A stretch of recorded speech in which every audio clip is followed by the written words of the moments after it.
Assalamualaikum warahmatullahi wabarakatuh. Alhamdulillahirabbil alamin. Pemirsa, berjumpa lagi dengan saya di channel yang insya Allah ini channel untuk syiar agama Allah subhanahu wa ta'ala. Maka jangan lupa mohon dukungannya dengan cara like, subscribe, dan share seluas-luasnya. Insya Allah kalau kita menge-share atau membagikan video-video konten-konten tentang dakwah agama Allah subhanahu wa ta'ala, kita pun akan mendapatkan pahala. Makanya jangan sampai ketinggalan, terus menge-share, membagikan video-video dakwah Islam. Kita pun insya Allah bagian dari dakwah kita melalui medsos yang kita miliki.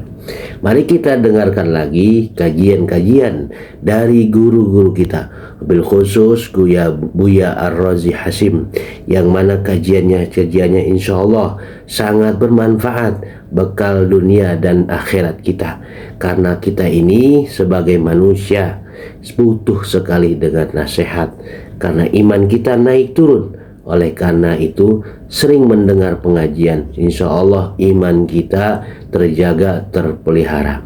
Oleh karena itu jangan lupa saksikan sampai dengan selesai agar wawasan dan ilmu pengetahuan kita bertambah, agar juga tidak gagal paham.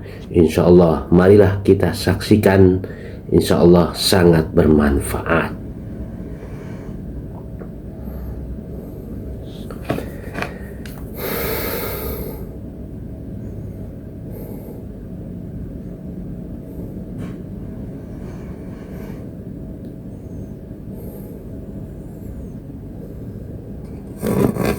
Yang paling pasti yang saya ngeri bacanya di Sunan Abu Dawud, Rasulullah SAW bersabda, Al-Mahdi minni min itrati min waladi Fatimah. Malah ditegaskan begitu. Imam akhir zaman yang mana beliau jadi imam makmumnya Nabi Isa itu dari zuriat Sayyidah Fatimah. Nggak main-main.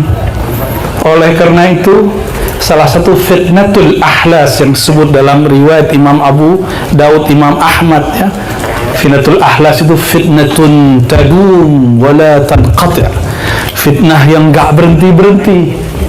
Makanya dulu tadi kami ngobrol dengan Habib Taufik, dulu pernah ada, tapi sekarang akan lebih dahsyat. Orang mengatakan bahwa zuriat Nabi Muhammad SAW dari kalangan Ba'alawi tidaklah sahih. Ya, itu masa lalu saya. Dulu saya juga begitu, ya, masa hari gini ada habaib, nggak mungkin. Ternyata dari Sumatera Barat cukup pindah sedikit ke Riau udah ketemu. Kami ke Ketapang ketemu kampung tuan-tuan. Jadi kata sadah bahasa Arab jamak dari sayyid berarti tuan, diterjemahkan ke bahasa Melayu Ketapang. Ada yang sudah pernah Ketapang para habaib? Kayaknya Habib Taufik sudah ya. Kalbar. Ya, Kalbar. Alhamdulillah kami datang ke sana, Masya Allah masuk ke kampung tuan-tuan. Itu kampung luar biasa. Namun Riau, wabil khusus Indragiri Hulu lebih maju. Melalui Bupati, Pak Sekda meresmikan makom para habaib sebagai situs bersejarah. Kita plus buat beliau semua. Ini kemajuan luar biasa. Semoga nanti ke depan ada nasab habaib di sini, nasab beliau, ya. Biar orang tahu nih loh nasabnya. Perdebatan nasab itu, saya bukan peneliti nasab, tapi kami abdi hadis Nabi Muhammad SAW, pengabdi hadis Nabi. Dari tahun 2004 kami belajar Sahih Bukhari, Muslim, sampai sekarang masih belajar dan mengajarkannya. Diijazahkan beberapa masyayikh, ada yang asyraf, ada yang saadah, ada yang kiai-kiai di Jawa, ada yang dari India, ada yang dari Arab.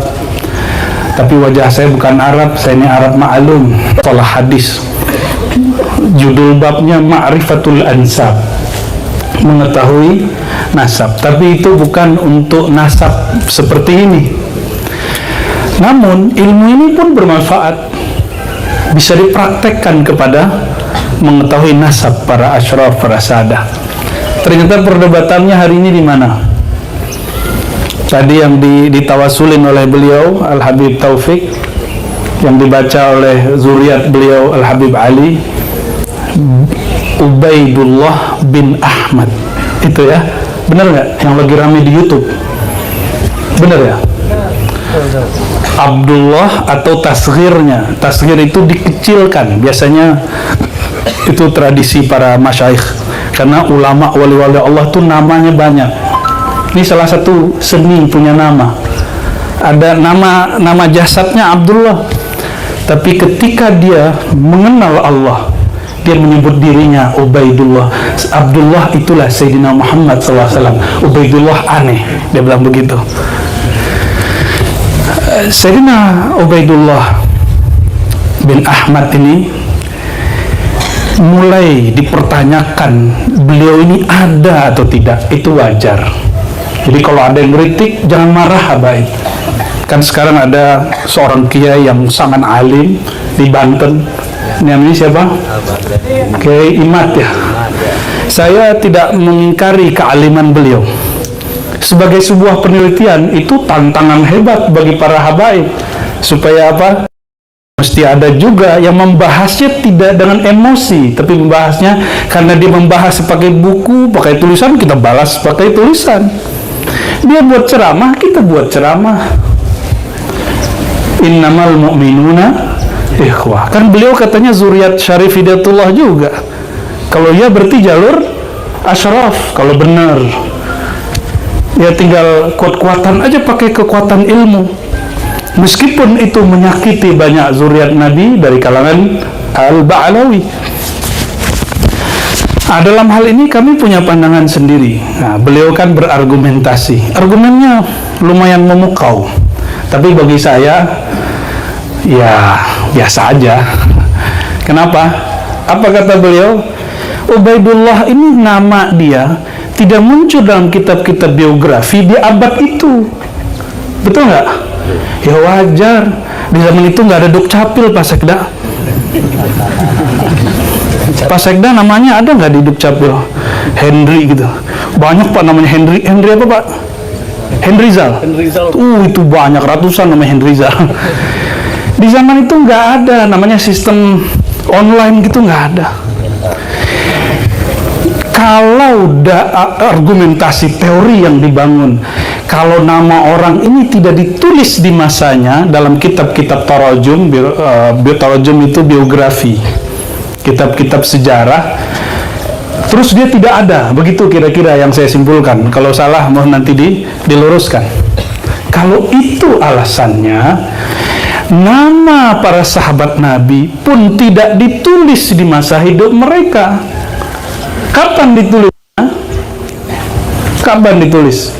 1 abad, 2 abad setelah mereka. Itu muncul kitab Imam Ibnu Sa'ad, muncul kitab Imam Bukhari, At-Tarikh As-Saghir, At-Tarikh Al-Kabir.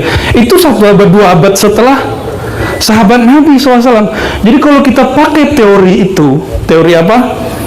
Kalau nama dia nggak ada dalam kitab biografi, berarti orang ini nggak ada, gitu. Kalau begitu sahabat Nabi nggak ada semua dong. Ya, saya mau tanya nih, emang Wali 9 namanya ditulis dalam kitab sejarah di zaman itu?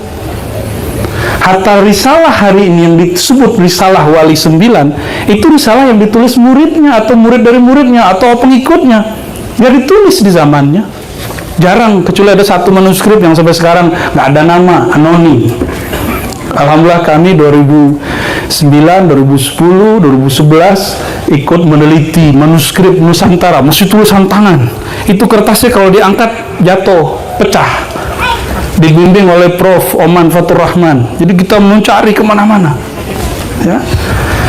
Jadi kalau ada yang mengkritisi para sayyid, para habaib, ya saya prihatin karena banyak yang emosi juga. Bagi saya kita tanggapi saja dengan kepala dingin. Itu secara keilmuan. Kalau dalam bab adab dan bab fikih, begitu juga bab ada satu ilmu yang menjadi kitab Al-Kabair, dosa besar. Dosa besar. Salah satu dosa besar orang menasabkan dirinya ila ghairi abih, kepada selain ayahnya. Ini saya mau tanya, menurut yang hadir ini, Al Habib Abdullah Al Haddad itu wali nggak? Nggak usah nggak wali, ulama nggak? Al Attas yang kita tulis Ratibul Attas, Al Aidrus, saya dapat juga Thariqah Al Aidrusiyah. Ada juga Thariqah Al Aidrusiyah, dapatnya di Banjar. Tahu-tahu di sini di Indragiri banyak orang Banjar juga ya. Bahkan walaupun tidak disepakati, Syekh Muhammad Arsyad Datuk Kelampayan ada yang menyebut nasabnya kepada Al Aidrus ya, mungkin karena ketika diinput kurang pas ya, para zuriat Wali Songo ketika diinput Robitoh kurang pas, akhirnya muncullah protes ini. Ini pun juga harus jadi pelajaran bagi kita, terutama pengurus-pengurus Robitoh. Apa masalahnya gitu. Kalau bahas begini, udah harinya panas, kepala ikut panas. Saya biasanya bahas tasawuf, hadis, jadi bahas ilmu nasab deh.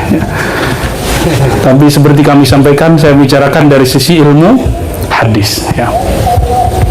Jadi kami, kalau dapat riwayat hadis, misalnya hadasana Abdullah bin Zubair, kalau hadasana Sufyan, kalau hadasana Al-Ansari, kalau hadasana Muhammad Ibrahim, begitu ketika kami ketemu, kami tidak akan cari nama dia dari buku yang sezaman dengan dia, karena nggak ketemu. Ketemunya di mana? Di buku setelah dia hidup, abad setelahnya atau abad setelahnya lagi, itu biasa. Dan dalam ilmu adab, ilmu akidah, bahkan ilmu tasawuf, menisbatkan diri kepada bukan ayahnya, itu pantangan seorang muslim, apalagi ulama, apalagi kutub, wali kutub, nggak mungkin. Jadi kita bedakan, ini bab ilmiah tadi secara, ini sekarang bab akidah, bab fiqih. Apalagi dalam tasawuf, jangankan menyebutkan nasab ayah, nasab guru aja nggak boleh salah. Di hadis juga sama, orang yang keliru nyebutin nasab gurunya atau gurunya itu bermasalah, bisa hadisnya mudallas, bisa muqallib, maklub, dan mutarib, segala macam.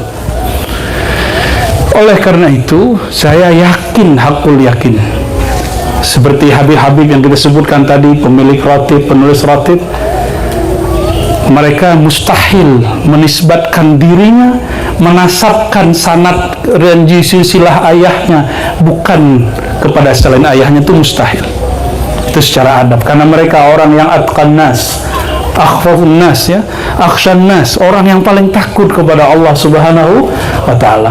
Jadi kepada muhibbin, para habaib, pecinta para zuriat Nabi SAW, tidak usah khawatir bahwa zuriat Nabi yang memegang nasab itu, insya Allah mereka tidak berbohong atas nasabnya. Tapi ya para zuriat Nabi jangan seneng dulu. Habib kalau nggak ngaji, alim nggak? Ya nggak begitu aja. Habib kalau nggak ngaji, mending pakai gelar sayyid aja, nggak usah pakai Habib, mohon maaf. Pakai sayyid aja, itu lebih aman. Karena Al-Habib di Yaman, di Hadramaut, hanya untuk kibarul ulama, minal habaib, minal zuriyah. Ya. Hanya untuk zuriat-zuriat yang alim. Cuma di Indonesia udah kepalang basah, baru lahir, main gundu aja Habib. Ya, akhirnya nama Habib yang agung itu menjadi rendah. Kelasnya jadi kurang tinggi. Ya, ini keprihatinan kita melihat perkembangan nasab. Namun ini tidak bisa dibendung lagi. Sudah menjadi istilah. Maka beda istilah Habib di sana dengan Habib di sini. Al-Habib di negeri kita semua yang bernasab kepada baginda Nabi Muhammad sallallahu alaihi wasallam.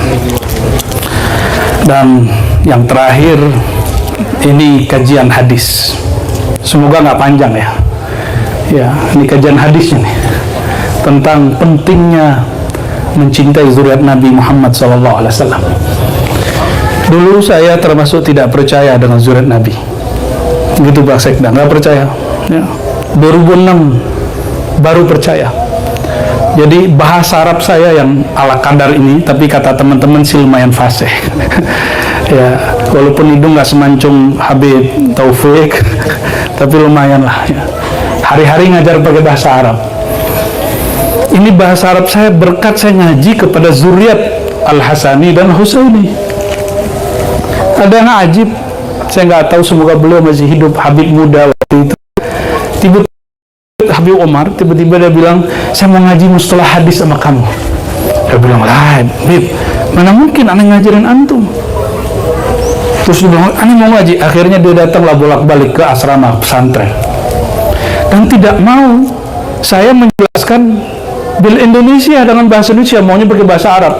Akhirnya 2006-2007 lidah saya masih kaku ngomong bahasa Arab, berkah Al-Habib Muhammad namanya, itu Allah angkat halnya, semua masyakil, semua penghalang di lidah ini berkat ditanya sama Habib. Jadi saya mikir ini dia yang belajar ke saya, terus yang belajar ke dia. Maka lisan ini pun Bapak Ibu bisa berceramah, bisa baca kitab, itu berkah. Allah kirim seorang zuriat Nabi SAW. Zahirnya dia belajar hadis kepada saya, batinnya saya dapat istimdad dari dia. Al-Madad An-Nabawi sallallahu alaihi wasallam. Ya. Maka benarlah kata Nabi Muhammad SAW. Apa kata beliau? Kullu nasabin inqata'a ala nasabi, kullu sanadin inqata'a ila sanadi. Semua nasab, semua nasab. Nasab itu coba lihat. Ini samping saya ada ayah saya nih. Saya Ar-Razi Hashim bin Muhammad Nur Akmal bin Nur Muhammad bin Abdul Hamid. Udah habis itu kita bingung. Mana lagi nih? Sampai di situ aja. Persis seperti dikatakan Syekh Ahmad Khatib Al-Minangkabawi, saya hanya tahu 4 nasab ke atas. Persis. Saya hanya tahu 4 nasab ke atas. Coba tanya Al-Habib Taufik, coba tanya zuriat Al-Habib Ali Abdullah Al-Idrus, sampai Nabi Adam bisa baca. Benar ya? Itu yang disebut mukjizat nabawiyah. Jadi mukjizat Nabi ini ada 3: Quran, nasab, yang ketiga sanad. Sanad ini bagian saya nih ya. Karena kita nggak punya nasab, kita kejar lewat, tapi tetap aja nggak bisa jadi Habib. Ya walaupun pakai sorban, aneh nggak bisa jadi Habib. Kenapa? Yang paling bisa kami kejar, yang ahwal ini apa? Sifatnya Nabi SAW. Apa sifatnya Nabi SAW? Al-ilmu. Maka jika ada ahwal orang yang bukan zuriat Nabi ingin mengejar kemuliaan, dia dapat mengejar sifat Al-Muhammadi. Tapi zat Al-Muhammadi siapa yang dapat? Para zuriat Nabi Sallallahu Alaihi Wasallam. Cuma saya senang juga, nggak bisa dikejar juga bab ini oleh orang yang punya zatnya. Jadi kalau Habib nggak ngaji, tetap nggak dapat al-sifah al-Muhammadiyah. Alhamdulillah, fastabikul khairat, ya kita lomba-lomba Habib.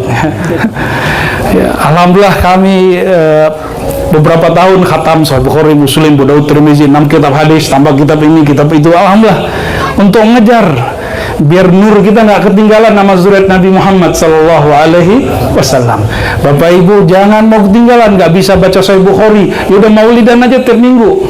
Kalau bisa tiap malam baca Nabi Muhammad Sallallahu Alaihi Wasallam. Apa kata ahli syair itu ya? Gimana kalimatnya? Yang hafal itu? Man kana Muhammadun fi baitihi, gimana? La yahtaju ila suruji. Saya lupa nih Habib. Ya, baru kemarin kita baca ya. Siapa yang ada Nabi Muhammad di rumahnya, dia tidak butuh lagi kepada suruj. Suruj itu jamak dari siraj, cahaya, pelita.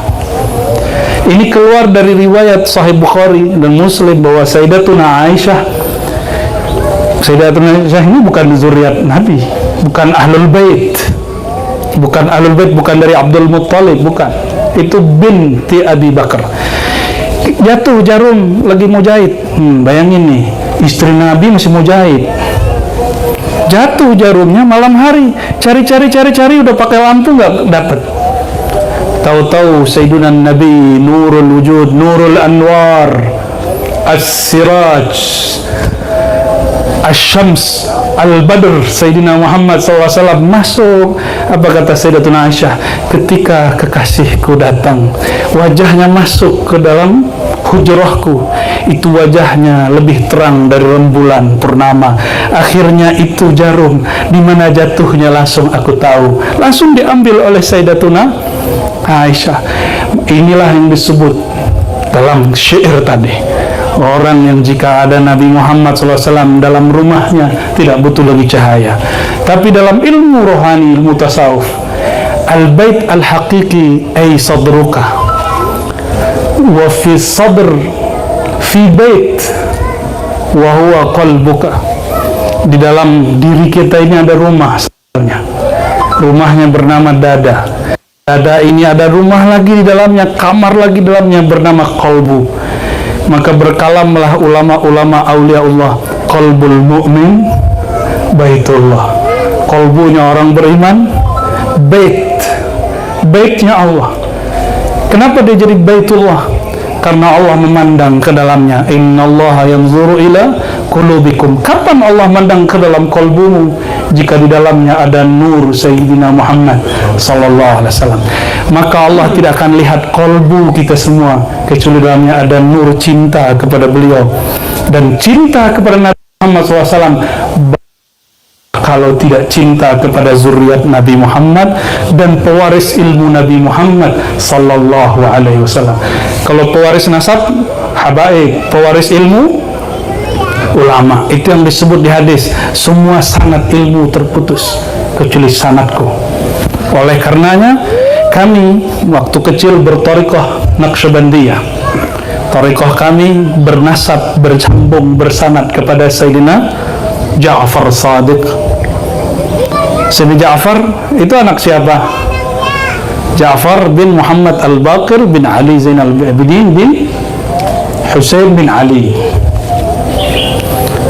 Dan kami pun mengambil thariqah yang lain selain Naqsyabandi, semuanya bersanad. Thariqah ini Ahlus Sunnah, ini thariqah Ahlus Sunnah. Kullu turuq, semua thariqah tantasibu ila Abi Turab Sayyidina Ali karamallahu wajhah. Semua thariqah ini thariqah apa aja? Aba Gurus Kumpul thariqah Saman, Qadiri, Mama Falak, ada 27 thariqah di Bogor. Semuanya bersanad kepada Sayyidina Ali. Dan perhatikan, itu bukan, nggak perlu jadi Rafidah, nggak perlu jadi pencaci sahabat. Mencintai Ahlul Bait, mencintai sahabat satu paket. Itulah Ahlus Sunnah wal Jamaah. Kita juga nggak akan mau ngamuk-ngamuk sama teman-teman Syiah kok, nggak. Mereka mungkin keliru aja sejarah, akhirnya menghujat sahabat-sahabat Nabi, ya. Bapak Ibu, saudara saudariku, para hadirin, saya senang sekali dengan peresmian Kampung Mufti Indragiri. Kita jadi faham bahwa sejarah zuriat Nabi dari dulu selalu kontribusi kepada kampungnya, tempat negerinya, dan mereka tidak mengharamkan untuk bekerja sama dengan kesultanan pemerintah. Nah, ini juga bisa nanti untuk memahami kenapa Al-Habib Utsman di Betawi waktu itu yang menguasai Betawi bukan kesultanan Belanda. Maka beliau pun untuk jaga para zuriat dan ulama bekerja sama juga, meskipun kemudian muncul perdebatan. Kenapa muncul perdebatan? Karena orang berpikir Batavia yang dulu kayak sekarang. Jadi logikanya logika Indonesia, pada saat itu Indonesia belum ada. Dulu jangankan antara Betawi, ya, jangankan antara Fulan dan Fulan. Dulu Malaka perang dengan Johor, Malaka perang dengan Aceh, Minangkabau perang dengan Aceh. Dulu Minangkabau perang dengan kerajaan Indragiri. Dulu perang semua. Bukan berarti mereka nggak nasionalis. Ketika nih contoh, saya Mufti Minangkabau, waktu itu ada di Indragiri Al-Habib Fulan, jangan Habib Ali. Ketika saya berfatwakan, ya kita perang dengan yang di Indragiri. Dan itu bukan Indonesia, bro. Ya, jadi orang-orang yang mengaitkan sejarah Habib Utsman yang kemudian terlihat baik dengan pemerintah yang datang saat itu, waktu itu Belanda, mereka logikanya apa? Logikanya Indonesia, pada saat itu belum ada Indonesia. Dulu Batavia punya Belanda, sampingnya kerajaan Banten, sampingnya kerajaan Cirebon, kerajaan. Waktu itu belum ada Indonesia. Maka siapa yang paham sejarah, hati-hati dalam menyimpulkan teks-teks sejarah. Apalagi hari ini saya sedih sekali, beberapa kiai, beberapa gus-gus nyerang habaib. Nyerangnya pakai apa? Pakai teks yang ditulis oleh Londo. Ya, orang Belanda nulis tentang Habib Fulan, lo dia percaya. Ya, Van der Broek cerita, Snook cerita, dia percaya dengan berita itu. Ini yang harus kita waspadai. Kok dia percaya dengan berita orang Belanda untuk menghancurkan, untuk mencaci maki zuriat Nabi, ulama-ulama. Ya, terlepas dari apa yang terjadi, saya menghormati mereka yang berkomentar masalah ini, tapi ilmiah, disambung ilmiah, jangan pakai emosi. Ya, ala kulli hal, saya cinta dengan mereka semua. Jadi yang mengingkari zuriat Nabi sekarang itu mereka ternyata banyak bernasab kepada Wali 9. Kita pun cinta kepada mereka jika betul mereka punya nasab, karena saya yakin mereka tidak akan memalsukan nasabnya meskipun tidak terinput dalam Rabithah, apalagi yang sudah jelas sahihnya yang ada namanya di Rabithah Alawiyah. Ana uhibbukum jami'an. Semoga para ulama, para habaib kembali bergandengan tangan dan kita tunjukkan kepada umat bahwa kita adalah pewaris dan antum para habaib adalah pemegang nasab, bersama memperjuangkan ajaran Nabi Muhammad sallallahu alaihi wasallam.